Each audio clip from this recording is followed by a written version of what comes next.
time for everybody's favorite segment, Stump My Nephew. We found out years ago that Sam, my nephew, is really good at gun trivia. So we ask him a question. Usually it's a hard question about firearms, and it's sent in by you, the listener. If we use your question on the air, you get a hat or a T-shirt. If you stump my nephew, then you get a really cool prize. So, Sam, you there? Yeah, how are you guys? Good, man. How are you? It could be better, could be worse. All right. That's a great response. You're absolutely right. I won't argue that point. Okay, this is a good question. I don't know if you're going to get this question. What do you think? I honestly don't know that he will. I don't think he will. You think he will? All right, here we go. Are you ready? I hope so. We have not, and in no way, you have no idea what this question is about. We have not prepared you in any way, right? Right. Well, now you have me worried because you've been throwing me a bunch of tough ones lately, and it sounds like I don't have much confidence in me right now. So let's have it. Okay, before I do, remember this segment is sponsored by Seal One. Go to seal1.com, their website, seal1.com. Seal One makes gun ownership easier and smell better. Okay, this comes from Joanna in Delmar. Joanna asks, what American is credited with inventing the first suppressor?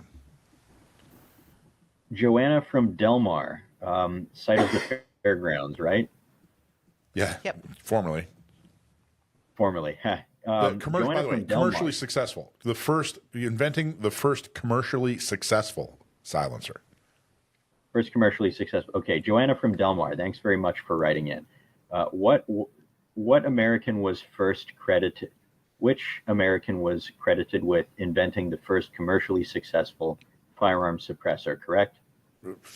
Successful silencer. Correct. Correct. Right.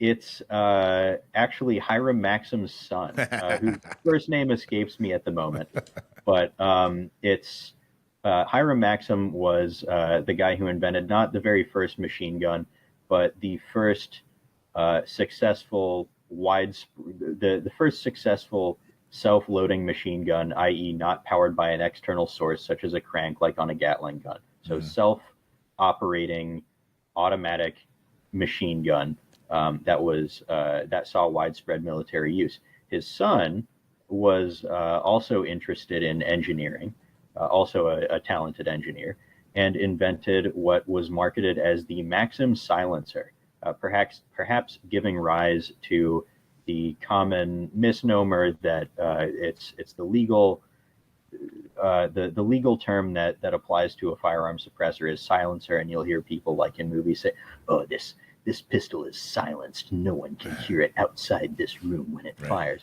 which is obviously complete bunk. It's very difficult to get. You should be the guest, the co-star in the next Steven Seagal movie. I would just be standing in the back with my thumbs in my pockets, acting all cynical. Oh, my light source went away, and going, "This is all a load of crap. This doesn't do what you think it does. Just get a Glock. You'll be fine." Or an M&P. I don't judge. But I derailed you. First off, you're right. You got it. Wait. Okay, Let me tell ahead. a little bit more about it. Go ahead. So people call them silencers, even though they don't silence the firearm. In fact, it's very difficult to get a suppressed firearm, even a handgun, to be hearing safe, let alone quiet by any stretch of the imagination. But Maxim's suppressor was marketed as the Maxim silencer. It used his same patent for another technology that I think all of you have used, even in banned states, the automotive muffler. It's just a bigger version of the same thing. Same patent, mechanically identical, exact same thing. That was one of his. Teddy Roosevelt actually used a Maxim silencer, so-called Maxim silencer, on his Winchester Model 1894. He hunted with it. All of that is absolutely correct. I want to go back and quiz you a little bit. So Hiram Maxim's son, just guess what Hiram Maxim's son's name was. Knowing Hiram Maxim, I'm going to say it was Hiram Maxim Jr. So Well, close. close. Yes, it was Hiram. Hiram Percy Maxim. Yep, and his son was Jr. Hiram Stevens Maxim. Oh, ooh, big No, change. you had that reversed. Okay. Oh wait, Father was Stevens, son was Percy. oh. American inventor Hiram Percy Maxim, son of Maxim gun inventor Hiram Stevens Maxim. Oh, you're right. Oh, there you go. Okay. And co-founder of the American Radio Relay League. I don't know what that is. Is it a bowling league? Oh, Probably not. I didn't know he was behind the ARRL as well. Well, there you go. It's now the I think it's the Amateur Radio Relay League now. Is usually credited with inventing and selling the first commercially successful silencer. Around 1902, he received his patent on March 30, 1909.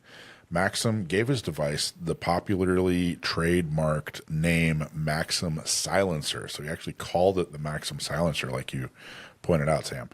It was regularly advertised in sporting goods magazines. The muffler for internal combustion engines was developed in parallel with the firearm silencer. How interesting. And then they actually point out former president of the United States, Theodore Roosevelt, was known to purchase a Maxim. I don't know how you knew that. Yeah, I don't know if it's in the NRA museum, but there are pictures out there of President Roosevelt's suppressed Model 1894 that he went big game hunting with. And just as a friendly reminder to everyone out there, Teddy Roosevelt was more operator than any of you will ever be. he was a badass. He was a badass, man. He was cool.